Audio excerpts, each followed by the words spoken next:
Hello everyone, it's Julian from Beauty Cosmos, and we're back to finish up our top 5 books to subscribe to for the month of June's solicitation of 2022, looking at books coming out in August of 2022 in theory.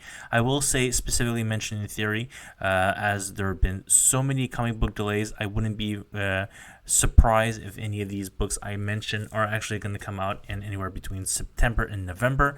A lot of books in the both Marvel previews and the DC Connect have been pushed multiple months already. Again, I mentioned in previous video that I'm looking at you. Thunderbolts that was supposed to come out in May and is now all the way up to August 31st, I believe, is now the release for the first one number.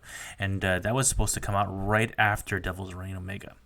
So again, we're going to be looking at 5 books of this superhero genre, and then I sneaked one in as well, but we've used this type of book before in the past, so I feel it's legitimate. It's not from Marvel or DC, but it's perfectly all right. We will look at 5 series that seem pretty interesting that should come out, and then at the end of the video, we'll talk about our obligatory trivia back that I highly recommend people picking up. So for the first book we'll look at this month, it's Damage Control. So Damage Control is a corporate group within the Marvel Universe who are there to fix the buildings and cities and streets and whatnot of whenever there's like, I don't know, an alien invasion or just massive destruction because the Phoenix Force arrived or something. So they've done stories in the past of them. It's more of a comedy book, to be honest, where this group interacts with superheroes behind them. As we can see, the superheroes behind them, and they try to fix the various cities. It usually takes place in New York, to be honest, and so that's why we mostly have New York-based heroes. It is a comedy book. It's actually written by Adam Goldberg, who is TV's The Goldbergs, TV show on. I believe it's on ABC, could be on CBS, but I believe it's on ABC. And so it's been running for like 6 or 7 seasons now. It's a pretty good comedy show, sitcom. So yeah, this Damage Control is basically that. It's a business, and their point is to fix the different things that people have broken up. The superheroes have destroyed. So yeah, if you're looking for a lighter type book, this is a perfect book to pick up. We've got Edge of Spider-Verse number 1. This is the second volume of Spider-Verse, and it's supposed to be the end of the Spider-Verse. It's written by my greatest, most favorite writer of all time, Dan Slott. But he was a creator of the first Spider-Verse. He did have help, though. He had other people working with him. I believe most notably was Christos Gage. But yes, it's the second volume of Spider-Verse. A lot of the Spider-Verse characters are returning in this one. And it's also a lot of new characters are going to be appearing because it is always the Spider-Verse. Most notably is a cover, I believe, for number 3 here, where Felicia Hardy was bitten by a radioactive spider, and so she's like both. It's pretty cool. Spider-Man India, Night Spider, that's her name. Night Spider is a pretty cool name. And so we've got the UK Spider, Spider UK, and then Mini Spidey, which probably is this one here or this over here. I can't really tell. But yeah, Spider-Verse will typically be a bunch of new characters. Edge of Spider-Verse, the first time, was the first appearance of Spider-Man Noir and Spider-Gwen, obviously. So I would highly recommend picking up this series just to be on the safe side if there is a character that blows up again. It may not be the case. I mean, this seems to be Devil Dinosaur Spider-Man, which is kind of absurd to me.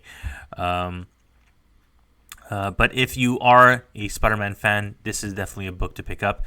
And it does, I would believe, wraps up Dan Slott's run as the head writer of Amazing Spider-Man for like 5-7 years, maybe even a decade. I don't think it was a decade, but it was a lot of years. So yeah, Edge of Spider-Verse number 1 coming out. This is also supposed to be like every 2 weeks, if I'm not mistaken, or is it weekly? No, it's every 2 weeks because there's 3 issues for August and it should be 2 issues for September. So yeah, feel free to subscribe to it. I've subscribed to it because I'm a mega Spider-Man fan, and I did pre-order an extra copy of this particular cover here. I don't know who's doing the cover, but it's pretty sweet. So yeah, feel free to pick up some Spider-Verse. All right, we're moving over to DC with Sword of Azrael #1. This particular miniseries is spinning out straight out of the small story he had in Batman Urban Legends. So they're continuing that storyline with the same writer, the writing team that was on that miniseries. So Azrael is a character that DC invented to replace Batman in the early 90s, mid 90s. I can't recall exactly. And there's a bunch of covers for this. Like, why is Joe Quesada doing a cover for this? This is Tommy Morio as well. This is very confusing to me. Josh Middleton's cover is pretty sweet. So there's also a one-shot that's coming out as well in the same month. But yeah, Azrael is very...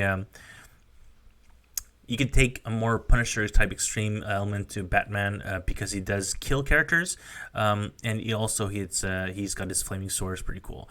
So yeah, fans of Azrael, speak up. It is time now to subscribe to Sword of Azrael, a 6-part miniseries. Okay, so they're doing a set of one-shot stories for Batman villains.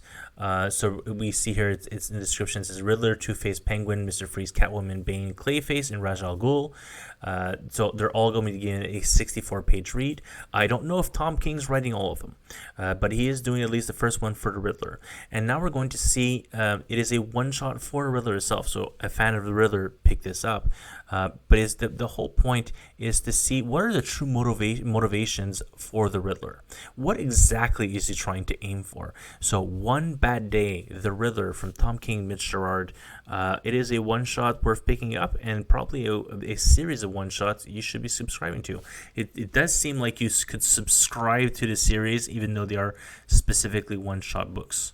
If that's the case, it'll certainly make my life is easier if I don't have to force all of you guys to pre-order every single issue every month. So I'm hoping that DC and Lunar and have given it a series code that people can work with. Series code, yeah, maybe. All right, moving on. So this is our superhero type book that is not from Marvel or DC because it's Star Wars. And so we have certainly talked about Star Wars in other top 10 books to subscribe to, and this is the great return since 2015. There hasn't been a Dark Horse Star Wars book since 2015. I read the vast majority of the Dark Horse era of comic books. Marvel has almost all reprinted them in Epic Collection form, and now they're doing them in omnibus form. So this is going to be a 12-part series. I don't want to call it a mini series. It's more like a maxi series. Hyperspace Stories is a 12-parter. It is on the children's side of books, but typically DC have done it like not DC. I'm sorry, Dark Horse have typically done it much more like Cartoon Network, who before Disney were doing Clone Wars, and so then Disney took over and did Rebels, right? And so this was it started out pretty childish, but it grew with the audience as it grows. So I highly expect the Hyperspace Story to be exactly the same thing. Where the first number, which clearly is about as we can see, Padme, Anakin, and Obi-Wan fighting the Clone Wars, it might start out slow and then just pick up.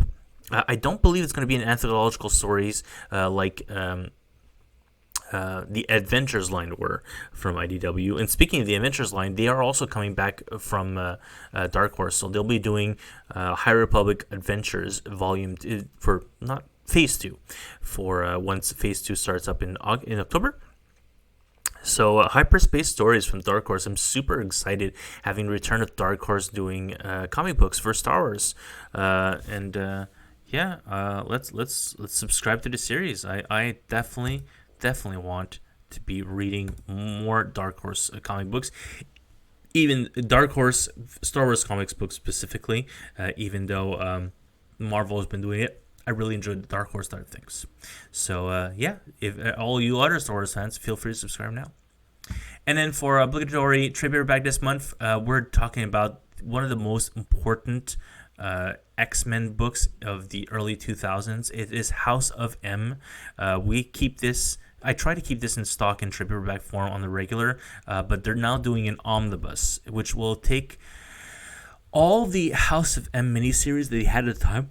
And I haven't read these in like 15 years at least. All the miniseries. I've certainly reread House of M, and then issue 4 is definitely the key issue. Well, issue 1 and then issue 4 are the most important issues.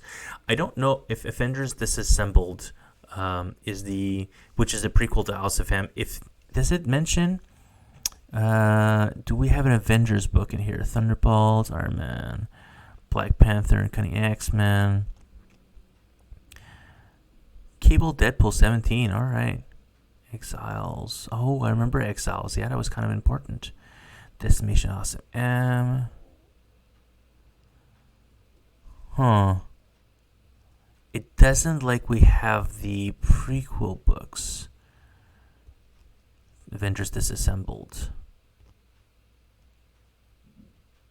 I don't think it'd be really important. Well, it kind of is, but it's not the end of the world. But House of M, 8 issues. My mistake. 8 issues. So then the key number is not going to be 4. It's going to be 7. Because I believe it's before last book. So yeah, House of M, Astonishing X-Men New Avengers. This was the beginning of Bendis' run as the head of the Avengers. It's one of the key important elements to explain why Wanda Maximoff is so powerful and so crazed. So you can definitely pick this up in trade paperback form. They regularly reprint it, but on all honesty, the omnibus, the whole universe that was the House of M, super interesting, and I highly recommend it. Bang, pre-order. There you go. I have the trade paperback, but I want the rest of it. I have all the rest of it, but they're everywhere, so. That's the best way to get everything back. So that's our top 5 books to subscribe to, top 10 books to subscribe to, sorry. The 5 superheroes type books, and then the 5 independent side books. But of course, well, less on the Marvel DC side. There are certainly some DC books that are interesting, like Dear Detective #1. And then there was a one-shot for Black Adam. But there's so many delays that it's entirely possible we'll see them get resolicited at a later date. But if there is a book that you feel that I should have mentioned, feel free to let us know down below in the comments, and feel free to share this video with your friends if they're looking to see what's really interesting to pick up in the next months. Otherwise, feel free to use Managed Comics over at bdcosmos.com to subscribe to your titles. Or if you're, if you're Canada-wide, we will be shipping Canada-wide. We do so on a regular basis. Actually, every single day we ship. And we have lots of polls boxes who are not local to us, and we ship their books on a monthly basis. Otherwise, feel free to let us know if you have any questions or comments. And otherwise, we'll see each other real soon for more comic book discussion. As always, bye for now.